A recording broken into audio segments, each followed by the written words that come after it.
The year is 1718. The power of the British Crown trembles at the mention of one name across the Atlantic: Blackbeard. Imagine a man whose thick black beard covered most of his face, laced with slow-burning cannon fuses that smelled of gunpowder and lead. Before battle, he would light these fuses, tucked beneath his hat and braided into his whiskers. As the coils trailed wisps of smoke and faint flame, distant sailors saw not a man, but a devil ascended from the very mouth of hell, sailing toward them aboard his massive warship, the Queen Anne's Revenge. This was not mere piracy. This was the conquest of an empire through the strategy of terror and fear. This is the true saga of the captain who, in his short career, spread an infamy that still echoes in the deepest trenches of the sea. Edward Teach, or Thatch, was born in Bristol, England, around the late 17th century. Little is known about his early life. The story begins with Teach's youthful adventures and his initial voyages in the British Navy. Teach served as a skilled and courageous privateer for the English crown during the War of the Spanish Succession, Queen Anne's War. However, the strict discipline and poor pay of the Navy failed to satisfy him. Driven by the dream of quick riches, he transitioned into the life of a privateer, a state-sanctioned looter. Around 1716, Teach joined the crew of the renowned privateer Benjamin Hornigold in the Caribbean.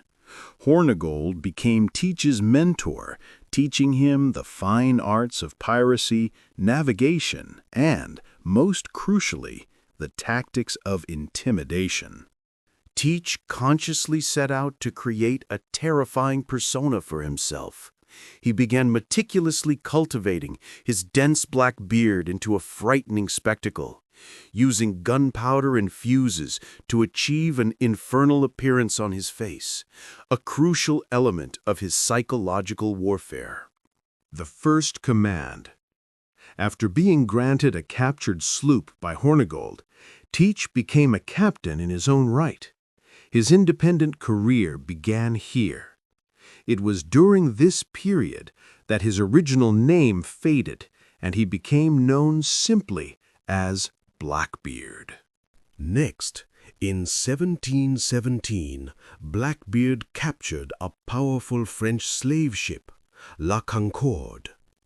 This vessel marked the turning point in his piratical life. He refitted it, installed between 20 to 40 cannons, and dramatically renamed it the Queen Anne's Revenge.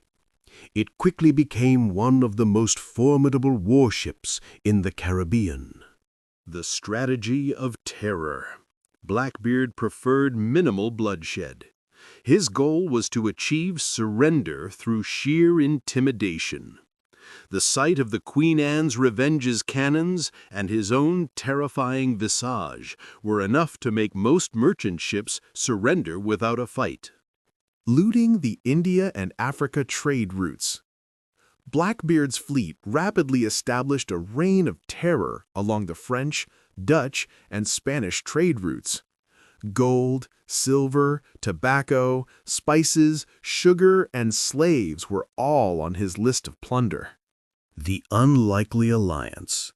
During this time, he was joined by another infamous pirate, Stede Bonnet, a wealthy and educated former landowner who turned to piracy for adventure.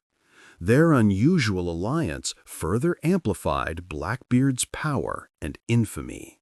The blockade of Charleston and diplomatic play. The Grand Blockade. Siege of the colonial capital. May 1718. Blackbeard, with a fleet of 4 ships and over 300 men, blockaded the harbor of Charlestown, Charleston, South Carolina, the most important colonial port in the South. This was Blackbeard's boldest and most audacious move. The purpose of the blockade. He didn't just seek loot. His primary objective was to humiliate and coerce the colonial administration. He seized all vessels entering and leaving Charlestown, taking several high-ranking citizens hostage. Blackbeard demanded expensive medicines for the release of his hostages. This unusual demand for essential supplies rather than just gold underscored that Blackbeard was not just a mere brigand, but a calculated strategist, needing supplies for his often ill crew. The colonial government was forced to accept Blackbeard's terms. Blackbeard sailed away victoriously, leaving the colonial authorities utterly disgraced. This event cemented Blackbeard's status as a living legend and a political nightmare on the American coast. The King's Pardon for Pirates. In 1718, King George I of Britain offered a general royal pardon to all pirates who surrendered. Blackbeard decided to strategically exploit this opportunity. A calculated surrender. Blackbeard formally surrendered to Charles Eden, the corrupt governor of North Carolina, to secure his pardon. But beneath this act lay a deep strategy, safeguarding his colossal plunder. The conspiracy between Blackbeard and Eden. Blackbeard hid a vast portion of his wealth. Historical evidence suggests a covert deal existed between him and Governor Eden. Eden would effectively legalize some of Blackbeard's loot and in exchange receive a considerable share. This exposed a deep-seated conspiracy of piracy within the highest levels of colonial power. The mysterious sinking of the Queen Anne's Revenge.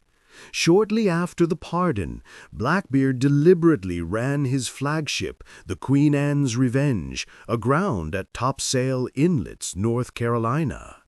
The reason for the scuttling remains a profound mystery. Many believe it was a calculated move to secure his hidden assets and strategically downsize his crew. The return to piracy.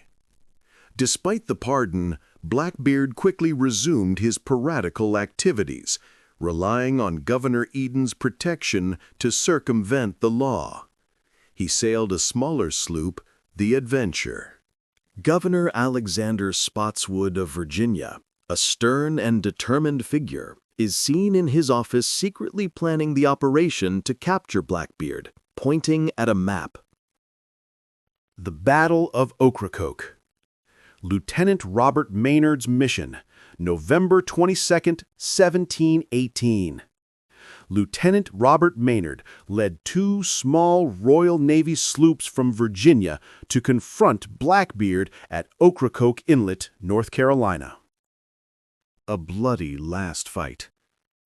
This was Blackbeard's final and most ferocious battle. After a devastating initial volley from the pirates, Maynard's men boarded the Adventure and engaged in brutal hand-to-hand combat. Legend says Blackbeard sustained at least 5 gunshot wounds and over 20 cuts from a sword, yet fought on ferociously. It took a final, brutal blow from Maynard to sever Blackbeard's head.